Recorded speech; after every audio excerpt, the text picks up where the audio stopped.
चूंकि अब सोवियत रूस बचा नहीं तो नाटो चीफ के पास काम नहीं कि दिस इज फर्स्ट टाइम जब नाटो कंट्रीज ने नॉन नाटो मेंबर्स को धमकाया हो। अगर हम इसका साथ नहीं दिए तो कहीं ऐसा तो नहीं कि नाटो बेइज्जत हो जाएगा। दुनिया के 32 जो देश हैं ये अपने अपने स्तर पर चोरी छुपे यूक्रेन की मदद कर रहे हैं। तो नाटो चीफ ने फिलहाल कही है कि हम 100% तक सैंक्शन लगा देंगे इंडिया, चाइना, ब्राजील पर कि अगर रूस से व्यापार करते हैं तो इन पर 500% तक टैरिफ लगाया जाना चाहिए। क्या यूरोप में इतना दम बचा है क्या कि वो इंडिया, चाइना, रशिया इनको कंबाइंड फेस भी कर सकता है? यूरोपियन यूनियन आज भी रूस के टॉप बायर बने हुए हैं। ऐसे में मार्क रूट का यह बयान केवल ढकोसलेबाजी है। ट्रंप ने आते ही नाटो कंट्रीज से कहा कि अगर तुमने इसमें पैसे देना बंद किया तो मैं तुम्हारी सहूलियत के लिए नाटो में रहने वाला नहीं हूं। तो अमेरिका एक तरह से नाटो को फंड करके अब उसे युद्ध में उतारना चाहता है कि नाटो चीफ ने ट्रंप को एज ए डैडी रेफर किया था। ट्रंप जो है वो पुतिन पर प्रेशर क्रिएट करने का प्रयास कर रहे हैं। ट्रंप का जो पहले दिन से इंस्टेंस था कि ये जो ब्रिक्स कंट्रीज हैं ये एंटी अमेरिका सेंटीमेंट डेवलप कर रही हैं। G7 कंट्रीज ने ऑयल को लेकर के कैप लगा दी। रूस ने हमको उससे भी सस्ता तेल दिया और उसके सस्ते तेल का फायदा अमेरिका ने भी उठाया, यूरोपियन यूनियन ने भी उठाया। नमस्कार साथियों, स्वागत है आप सभी का अंकित इंस्पायर्स इंडिया पर। मैं हूं अंकित अवस्थी। जिस व्यक्ति को आप यहां तस्वीर में देख रहे हैं इनका नाम है मार्क रूट। आप हैं NATO chief, North Atlantic Treaty Organization, एक ऐसा समूह जिसे अमेरिका ने पाल पोस कर बड़ा किया ताकि वो सोवियत रूस के खिलाफ उसका उपयोग कर सके। चूंकि अब सोवियत रूस बचा नहीं तो नाटो चीफ के पास काम नहीं, और ऐसे में नाटो चीफ ने हाल ही में भारत, ब्राजील और चीन को धमकाते हुए कहा है कि यदि आप लोगों ने रूस के साथ व्यापार करना जारी रखा तो आप लोगों को 100% तक टैरिफ देना पड़ सकता है, आपको 100% सैंक्शंस झेलने पड़ सकते हैं। साथियों, ये खबर बड़ी है और ये कितनी बड़ी खबर है इसका इस बात से अंदाजा लगा लीजिए कि दिस इज फर्स्ट टाइम जब नाटो कंट्रीज ने नॉन नाटो मेंबर्स को धमकाया हो। यह खबर बड़ी है। क्यों बड़ी है? क्योंकि भारत ग्लोबल साउथ में आता है। हमारी जो असल लड़ाई है वो नॉर्थ वर्सेस साउथ की है। नाटो या फिर विकसित राष्ट्र अपने आप को विकसित मानने का जो गर्व, दंभ पाल कर रखते हैं और उस दंभ के चलते उन्होंने ग्लोबल साउथ को जो एक साथ धमकाया है, यह अपने आप में किसी भी प्रकार से बर्दाश्त में नहीं होना चाहिए। भारत जैसे देश को नाटो के मुखिया के द्वारा धमकाते हुए यह कहना कि यदि आप लोगों ने रूस को सरेंडर करने के लिए मजबूर नहीं किया तो आपके ऊपर सेकेंडरी सैंक्शंस लग जाएंगे। यह व्यक्ति वही है जो 2 दिन पहले आप लोगों ने ट्रंप के साथ सीट साझा करते हुए देखा था। ऐसे में भारत पहले तो ट्रंप को सुनता आया कि भारत पाकिस्तान के बीच में ट्रेड नेगोशिएट करा करके ही मैंने युद्ध रुकवाया, तो क्या भारत अब ट्रंप के बाद नाटो मुखिया की भी सुनेगा? क्या भारत के साथ चीन भी जुड़कर अमेरिका को जवाब देगा? जिस तरह से हाल ही में यूक्रेन के साथ अमेरिका ने किया कि हां तुम्हारे लिए हमने अपना देश, उल्टा कह सकता हूं कि अमेरिका ने जिस तरह से यूक्रेन को लगभग आधा ले ही लिया, अब उस यूक्रेन की हिफाजत के लिए रूस पर दबाव बनाने की ये जो तरीके हैं ये कितने कारगर होंगे, और उन सबसे ज्यादा जरूरी कि भारत अब अमेरिका के बाद नाटो मुखिया की भी सुनेगा। बड़ा सवाल है साथियों। आज विस्तार से इस विषय पर चर्चा होगी और इस विषय चर्चा को आपको पूरे सिलसिलेवार तरीके से समझना होगा कि यह अल्टीमेटली हो इस आदमी के लिए रहा है जो आदमी अपनी जिद के चलते, नाटो का सदस्य बनने के चलते अपने देश को बिकवा दिया हो, वो आदमी जो अमेरिका के सामने सरेंडर कर दिया हो। आज उस आदमी के लिए दुनिया के लोग इसलिए एक होने का प्रयास कर रहे हैं कि अगर हम इसका साथ नहीं दिए तो कहीं ऐसा तो नहीं कि नाटो बेइज्जत हो जाएगा। साथियों, क्या आप भी चाहते हैं कि बाजार में आपको पता हो कि स्टॉक मार्केट काम कैसे करता है, कैसे ट्रेड लिया जाता है? क्या स्टॉक परचेज करने के लिए शेयर बाजार में बॉम्बे स्टॉक एक्सचेंज या नेशनल स्टॉक एक्सचेंज से शेयर परचेज करने के लिए डीमैट अकाउंट जरूरी होता है? क्या डीमैट अकाउंट से ट्रेड मैं कर सकता हूं? क्या होता है ये फ्यूचर एंड ऑप्शंस? कैसे लोग रातों रात करोड़पति हो जाते हैं और कैसे कुछ लोग ज्ञान के अभाव में खकपति हो जाते हैं? क्योंकि बिना ज्ञान के या फाइनेंशियल लिटरेसी के जो लोग स्टॉक में उतरते हैं वही सुर्खी बन जाते हैं कि इन्होंने बाजार में इतना पैसा डुबो दिया, लेकिन कुछ लोग एक्टिव ट्रेडर बन करके बढ़िया लाभ कमाते हैं। मेरा उद्देश्य आपके साथ इस कोर्स को साझा करने का केवल इतना है कि आपकी अज्ञानता आपको कर्जदार ना बना दे, आपको नुकसान में ना ले जाए। इसीलिए अगर आप चाहते हैं फाइनेंशियली लिटरेट होना, ये समझना कि आफ्टर ऑल फाइनेंशियल ऑप्शंस काम कैसे करते हैं, फ्यूचर एंड ऑप्शंस क्या होता है, डिलीवरी ट्रेड क्या होता है, शेयर खरीदा कैसे जाता है, बेचा कैसे जाता है, कैंडल्स वर्क कैसे करती हैं, मार्केट का लोग पता कैसे लगाते हैं कि ये ट्रेड ऊपर जाएगा या बाजार आज नीचे आएगा, किस तरह से फंडामेंटल्स काम करते हैं, फंडामेंटल्स ऑफ स्टॉक क्या हैं, समझने के लिए आप चाहकर जुड़ सकते हैं फंडामेंटल ऑफ स्टॉक मार्केट हमारे कोर्स में, जिसका लिंक एप्लीकेशन में उपलब्ध है। एप्लीकेशन का लिंक कमेंट में उपलब्ध है, बातें बाजार की एप्लीकेशन। आइए आगे बढ़ते हैं साथियों।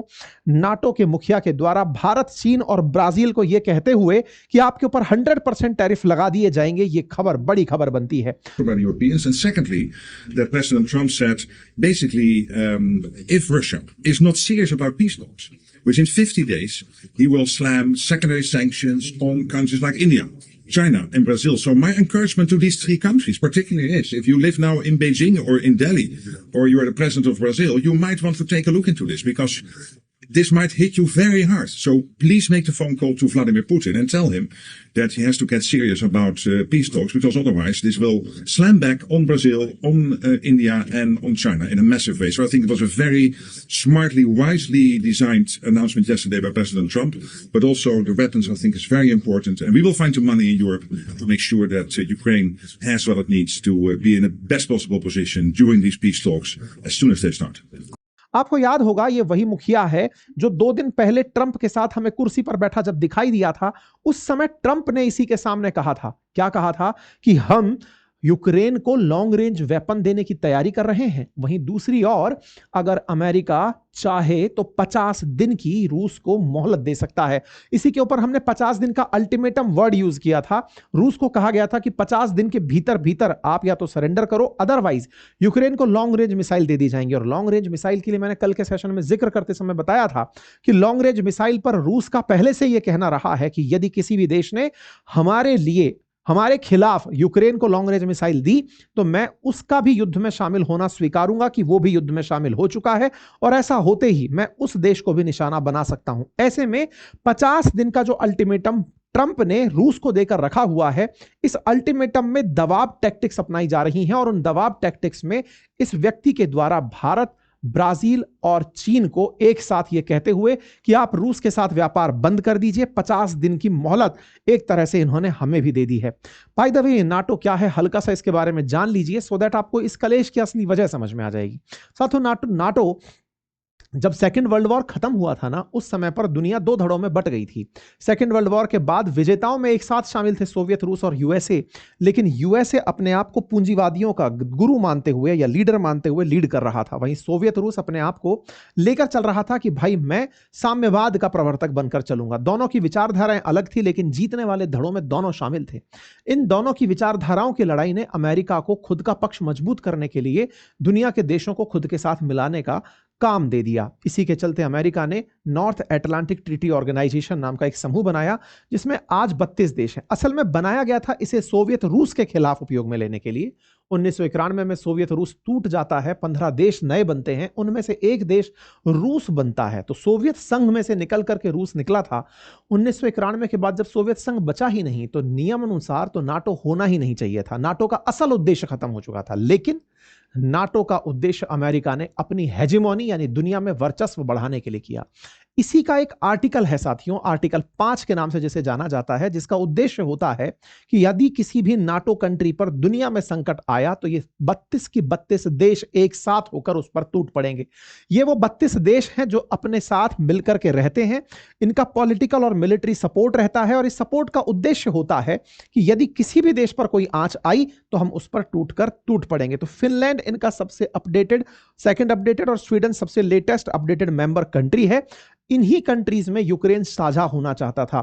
यूक्रेन को डर था कि एक दिन रूस उसको खा जाएगा। ऐसे में यूक्रेन ने चाहत दर्ज कराई कि मुझे नाटो में शामिल कर लो, क्योंकि नाटो का जो आर्टिकल नंबर 5 है उसके अनुसार अगर यूक्रेन पर हमला हुआ तो ये 32 देश अपने ऊपर हमला मानेंगे और मान करके एक ही बार में रूस के खिलाफ टूट पड़ेंगे।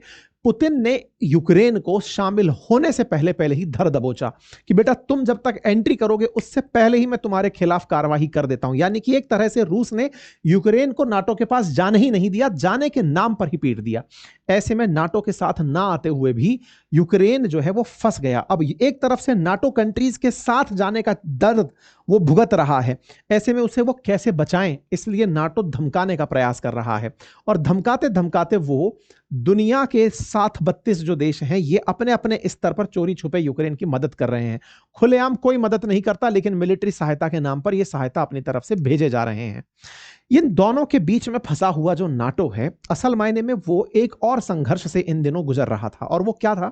ट्रंप जैसे ही आए, ट्रंप ने आते ही नाटो कंट्रीज से कहा कि आप लोग पूरी तरह से मुझ पर निर्भर हो, क्योंकि नाटो वास्तविकता में बना भी अमेरिका की चाहत पे था।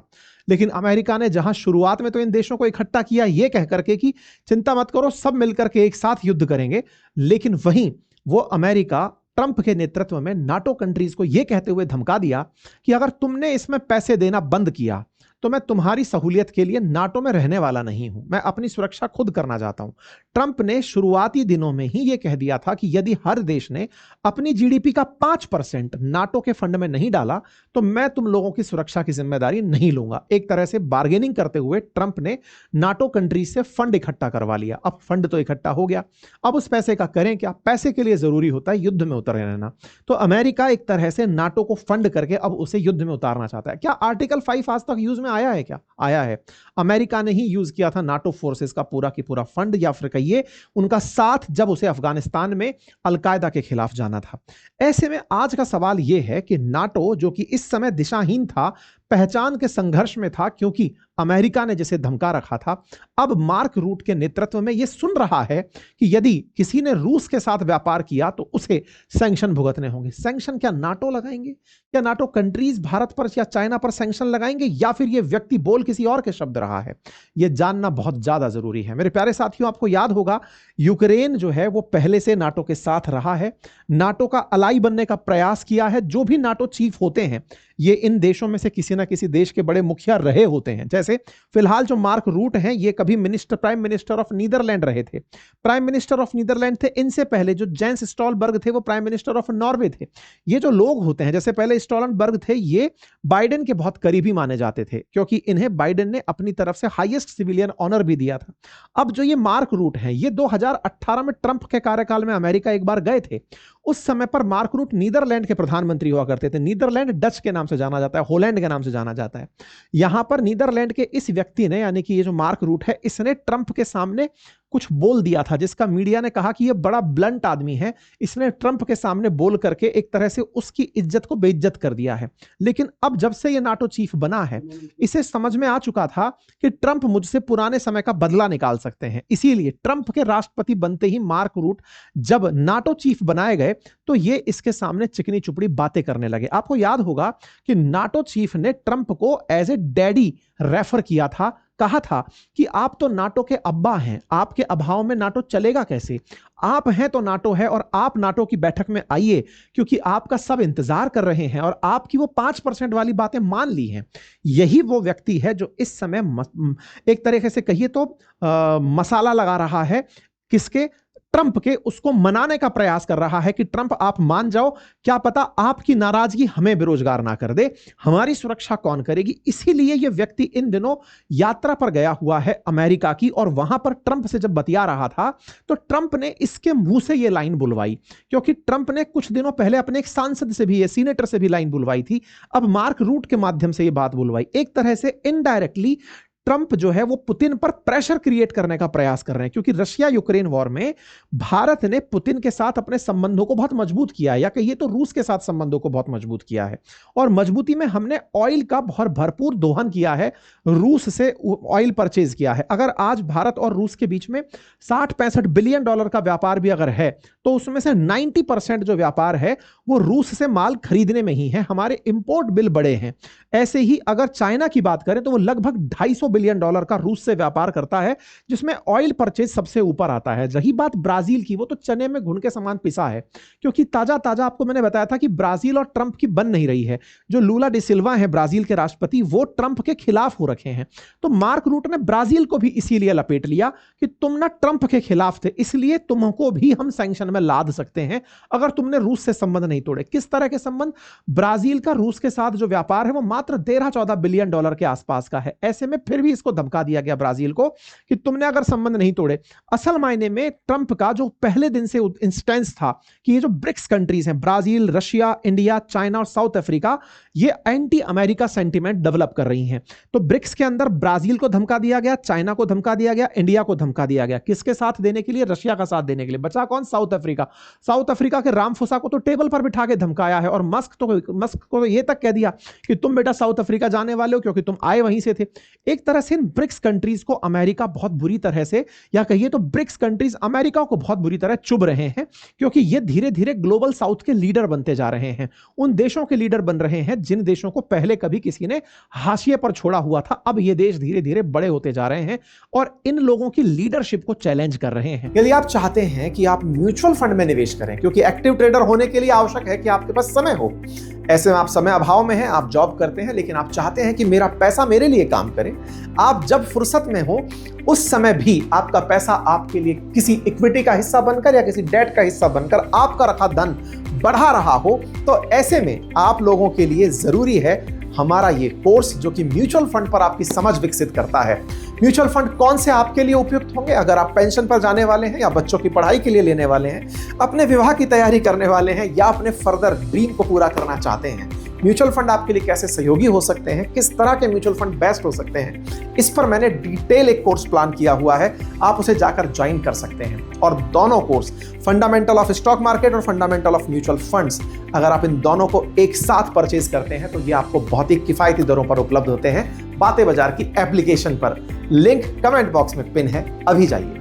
भारत ने रूस से तेल खरीदा, यह सत्य है, लेकिन भारत रूस से तेल खरीदकर ना केवल खुद का बल्कि दुनिया का भला किया, यह दूसरा सत्य है। ऐसा मैं क्यों कह रहा हूं?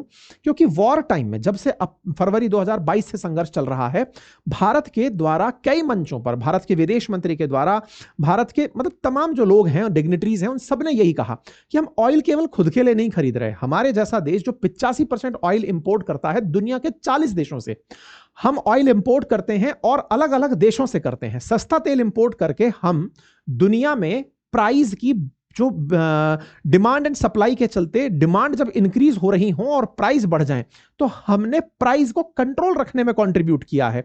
अगर हम गल्फ कंट्रीज पर या अन्य 40 देशों पर निर्भर रहते तो हमारी डिमांड बढ़ना मार्केट के अंदर ऑयल की कीमतें बढ़ाता।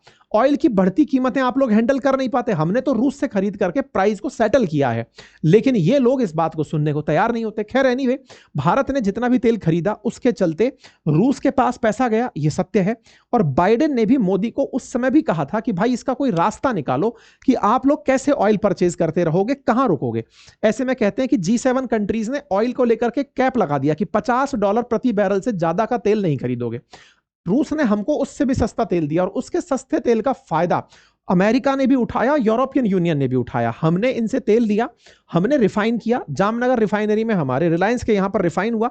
उसके बाद यूरोपियन यूनियन कंट्रीज ने हमसे वही रूसी तेल खरीदा है, अमेरिका तक ने हमसे तेल खरीदा है। लेकिन अब अमेरिका चाह क्या रहा है कि कैसे करके मैं पुतिन के ऊपर प्रेशर क्रिएट करूं, और उसके लिए उसने सेकेंडरी प्रतिबंध का मतलब यह हुआ कि यदि आप लोग नहीं रुके तेल खरीदना तो हमें रूस पर तो प्रतिबंध लगाएंगे ही, हम उस पर तो सैंक्शन लगाएंगे ही, लेकिन तुम लोग उससे व्यापार कर रहे हो तो तुम पर भी प्रतिबंध लगाएंगे। यही बात नाटो चीफ ने फिलहाल कही है कि हम 100% तक सैंक्शन लगा देंगे इंडिया, चाइना, ब्राजील पर। यह सवाल बड़ा है साथियों। आज ये व्यक्ति बोला केवल ट्रंप के मुंह बोले शब्दों को। ये वही ट्रंप हैं जिन्होंने थोड़े दिन पहले, 2 हफ्ते पहले, अपने एक सांसद से, जिनके बारे में हमने चर्चा की थी, लिंडसे ग्राहम नाम था इनका, इनके माध्यम से ट्रंप ने बुलवाया था। और ये व्यक्ति आकर कैमरे पे बोला था कि मैं गोल्फ खेलने गया था तो ट्रंप ने कहा हाँ ये बात बोल दो कि अगर रूस से व्यापार करते हैं तो इन पर 500% तक टैरिफ लगाया जाना चाहिए।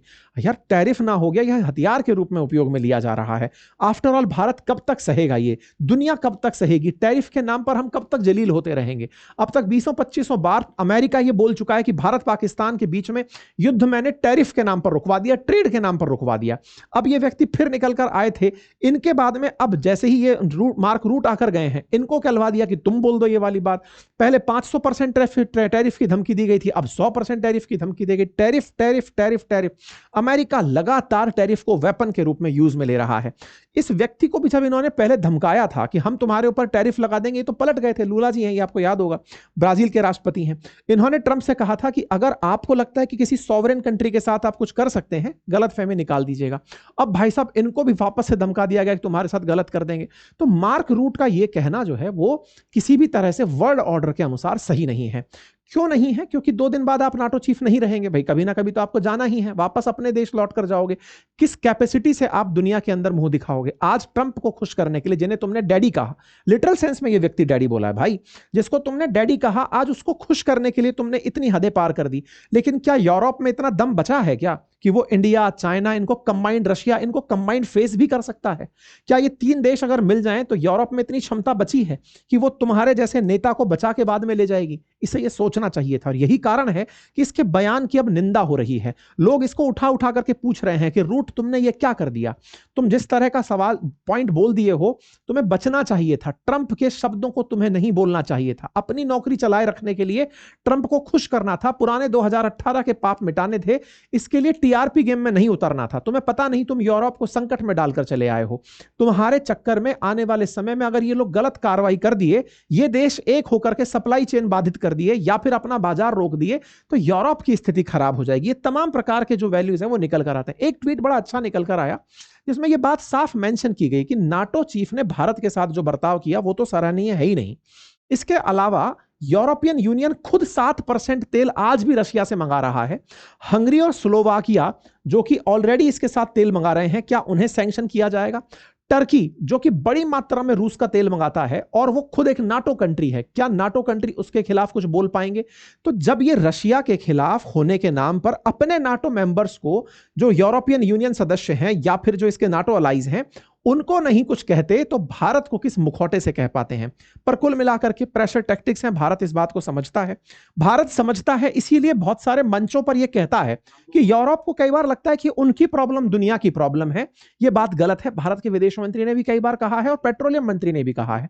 पेट्रोलियम मंत्री ने तो हाल ही में ताजा बयान देते हुए कहा कि हम किसी एक देश से तेल नहीं मंगाते, हम 40 देशों से तेल मंगाते हैं। और जब हम 40 देशों से तेल मंगाते हैं तो ऐसे में यह कहना कि हम रूस से तेल मंगा करके अपना भला कर रहे हैं, हम दुनिया का भला कर रहे हैं, हम डिमांड सप्लाई में डिमांड और सप्लाई को मेंटेन कर रहे हैं ताकि दुनिया को तेल सस्ता उपलब्ध हो सके। और यह बात हमसे अमेरिका ने खुद स्वीकारी है कि हां आप तेल लेते रहिए ताकि दुनिया को प्राइस कम मिलेगा। एक और तर्क है, मैंने आपको थोड़े दिन पहले दिया था, रूस के साथ हमारा तेल लेना इनको दिखाई देता है, लेकिन आपके सामने मैं कुछ ऑप्शंस देता हूं। जैसे ऑयल के जो और प्रोडक्ट्स हैं उसमें तुर्की जो कि एक नाटो कंट्री है वो टॉप पर आता है रूस से आज भी सामान परचेज करने वालों में। क्रूड ऑयल में चाइना, कोल में चाइना, एलएनजी के अंदर यूरोपियन यूनियन टॉप पर आता है, पाइपलाइन गैस में यूरोपियन यूनियन टॉप पर आता है जो कि नाटो मेंबर्स भी हैं। ऐसे में और प्रोडक्ट्स में हम केवल एक जगह पर हैं और वो केवल ऑयल है। ऑयल के अलावा अन्य प्रोडक्ट्स में खुद टर्की जो कि एक नाटो मेंबर है, एलएनजी के अंदर, लिक्विड नेचुरल गैस के अंदर यूरोपियन यूनियन आज भी रूस के टॉप बायर बने हुए हैं। मैंने आपको पहले भी बताया था कि चाइना के द्वारा माल परचेज किया गया, यह सत्य है, लेकिन बहुत सारे ऐसे प्रोडक्ट हैं जिन्हें अमेरिका भी आज तक परचेज कर रहा है। मैं आपको बताया था मॉस्को टाइम्स की एक खबर के हवाले से 2 महीने पहले की कि जिस एनरिच्ड यूरेनियम के नाम पर अमेरिका ने ईरान को छलनी कर दिया कि तुम एनरिच्ड यूरेनियम बना रहे हो, वो एनरिच्ड यूरेनियम खुद अमेरिका रशिया से आज भी परचेज करता है। भाई एनरिच्ड यूरेनियम फ्यूल रशियन वार मशीन। और ये बात अल्टीमेटली बहुत बड़ा इनका दोहरा चरित्र दर्शाती है कि तुम यार खुद तो परचेज करते हो रशिया से और दुनिया को मना कर रहे हो। ऐसे में मार्क रूट का यह बयान केवल ढकोसलेबाजी है, एक तरह की ऐसी बयानबाजी जिसका वर्ल्ड ऑर्डर में कोई स्थान नहीं होना चाहिए था। जिस तरह से इन्होंने यह बयान दिया है इसकी भारत को कड़ी प्रतिक्रिया देनी चाहिए, लेकिन सबसे पहले प्रतिक्रिया तो पुतिन से ही अपेक्षित है कि वो क्या करने वाले हैं। तो पुतिन ने अभी तक वॉर जब रोकी ही नहीं है तो ऐसे में तो वो प्रतिक्रिया खुद के हिसाब से दे ही चुके हैं कि मैं तुम्हें बिल्कुल भी नहीं गांठता, तुम पहले सैंक्शन लगाते अब लगा दो, मुझे कोई फर्क नहीं पड़ता।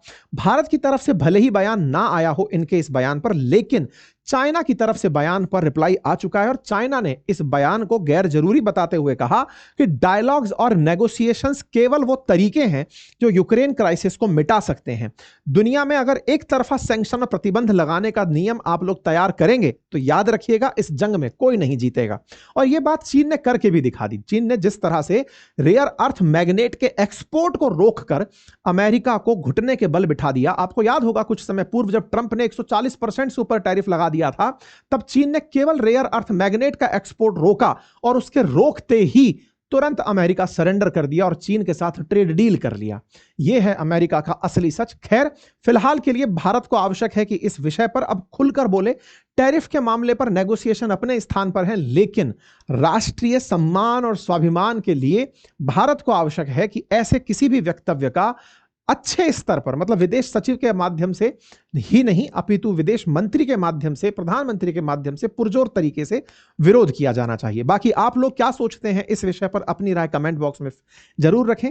साथियों, यदि आप चाहते हैं स्टेट पीसीएस या यूपीएससी या एसएससी किसी भी जगह तैयारी में हिस्ट्री, ज्योग्राफी, पॉलिटी, इकोनॉमी की एनसीईआरटी से समझ विकसित करना, आप चाहते हैं कि आपका फाउंडेशन इन विषयों पर इतना मजबूत हो कि भविष्य में जब भी आप इन विस्तार से चर्चा करने का मन करें तो आपको अंदर से ये इनर कॉन्फिडेंस रहे कि मैंने इन सब्जेक्ट्स को बिल्कुल बेसिक से समझा हुआ है। अगर आप चाहते हैं इन सब्जेक्ट्स में बिल्कुल बेसिक से एनसीईआरटी से एक अच्छी समझ विकसित करना, तो आज ही ज्वाइन कर लीजिए मेरा बनाया हुआ कोर्स, जो कि मैंने अपनी पाठशाला एप्लीकेशन पर उपलब्ध कराया है। बहुत ही नॉमिनल प्राइस में चारों सब्जेक्ट्स आपके लिए उपलब्ध हैं, इतनी ही बड़ी स्क्रीन पर, साथ में सारे टेस्ट कंटेंट पूरी तरह से डाउनलोड करने योग्य। उसे आप हिंदी और इंग्लिश बाइलिंगुअल पढ़ सकते हैं, प्रॉपर तरीके से उसके अंदर आप डिस्कशन कर सकते हैं, तमाम सुविधाओं का लाभ ले सकते हैं। और हाँ, ये जो हमने कोर्स बनाया है ना, इसमें जो कंटेंट पढ़ाया गया है आप उसका प्रिंट भी निकाल सकते हैं। और अगर आप ये चाहते हैं कि वो प्रिंट हम आप तक भेजें, तो हमारे द्वारा आपके लिए प्रॉपर अपने नोट्स को वापस से रीराइट करवा दिया गया है, अपडेट करवा दिया गया है। इस साल 2025 के मध्य तक की सारी जानकारियां, चाहे वो इकोनॉमी हो या राजनीति, इन सभी में हमने आपकी जानकारियां अपडेट करा के हैंड रिटन नोट्स में उपलब्ध करा दी हैं। आप अगर केवल नोट्स चाहते हैं तो भी उन्हें भी ऑर्डर कर सकते हैं अपनी पाठशाला एप्लीकेशन से या फिर इस YouTube स्टोर से जो नीचे दिया गया है। फिलहाल के लिए इतना ही। चैनल पर नए हैं तो सब्सक्राइब कर लें,